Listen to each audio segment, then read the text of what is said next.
The quiet streets of Montecito are known for privacy, prestige, and carefully guarded secrets, but today that calm has been shattered by a revelation that has sent shockwaves through celebrity media and royal watch circles alike. What investigative journalist Kelly reportedly uncovered inside Meghan Markle's Montecito mansion is being described by multiple sources as deeply surprising, not because of anything criminal or illegal, but because of what it reveals about image control, personal narrative, and the unseen machinery behind public perception. As details continue to emerge, the story is quickly becoming one of the most talked about developments surrounding the Duchess in recent months. Before we continue, please hit the like button, subscribe to the channel, and turn on the notification bell for updates. According to individuals familiar with the situation, Kelly's findings were not the result of a raid or forced entry, but rather information gathered through interviews, documentation, and corroborated accounts from people who have worked inside or closely around the property.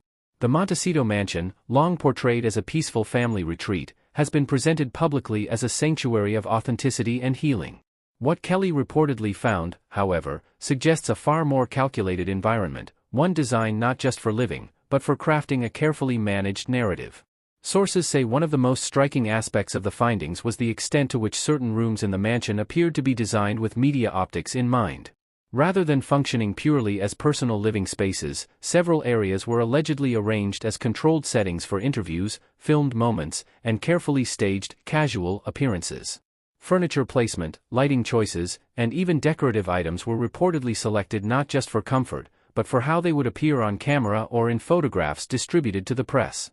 Kelly's reporting also points to what insiders describe as extensive documentation kept within the home. This reportedly included binders and digital files cataloging past media coverage, public reactions, and talking points related to Meghan's public image.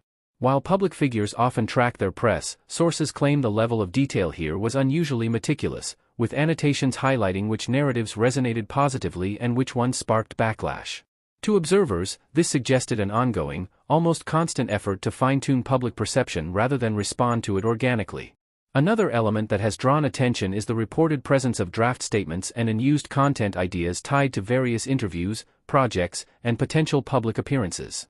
According to those familiar with Kelly's findings, some of these drafts dated back months or even years and were never released, yet they remained carefully preserved. This has fueled speculation that many public moments attributed to spontaneity may have been part of longer-term planning that simply never reached the public stage. People who have worked on or around the property also reportedly told Kelly that strict protocols governed what could be seen, photographed, or discussed. Staff members were allegedly briefed not just on confidentiality, but on how certain aspects of the home should be described if ever mentioned.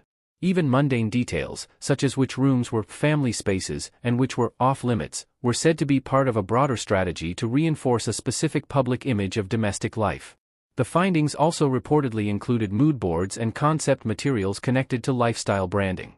These materials, according to sources, outline themes of wellness, simplicity, and authenticity, often paired with visual references and language guidelines. While lifestyle planning is common in branding circles, critics argue that its presence inside a private residence blurs the line between genuine personal living and continuous brand development. Supporters, on the other hand, insist this is simply what modern public figures do to maintain consistency across projects. Kelly's report further suggests that certain behind-the-scenes moments previously presented as candid were, in fact, carefully rehearsed or repeated to achieve the desired tone.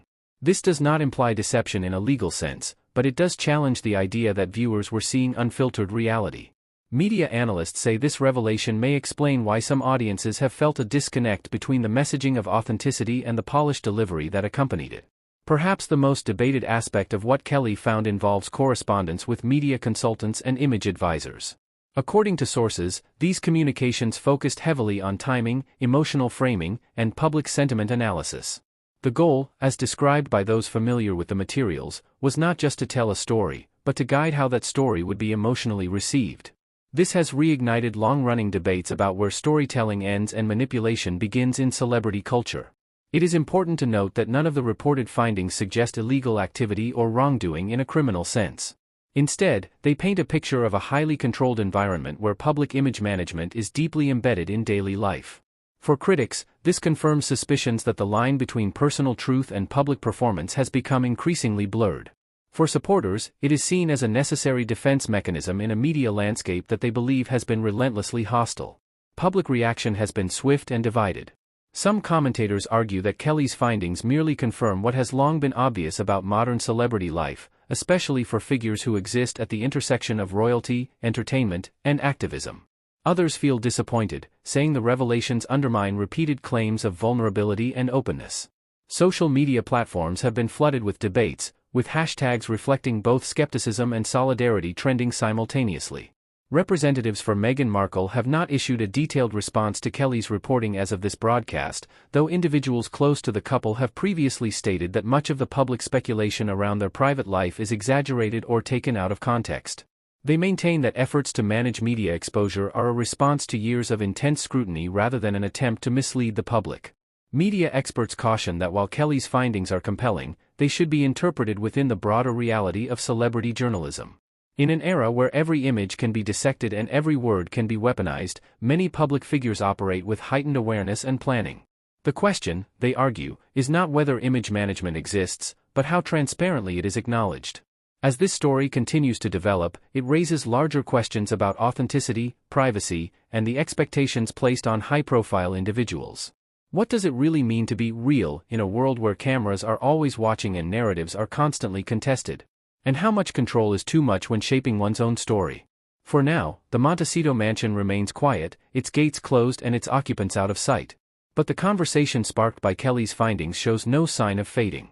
Whether these revelations change public opinion or simply reinforce existing views, they have undeniably added a new layer to the ongoing discussion surrounding Meghan Markle.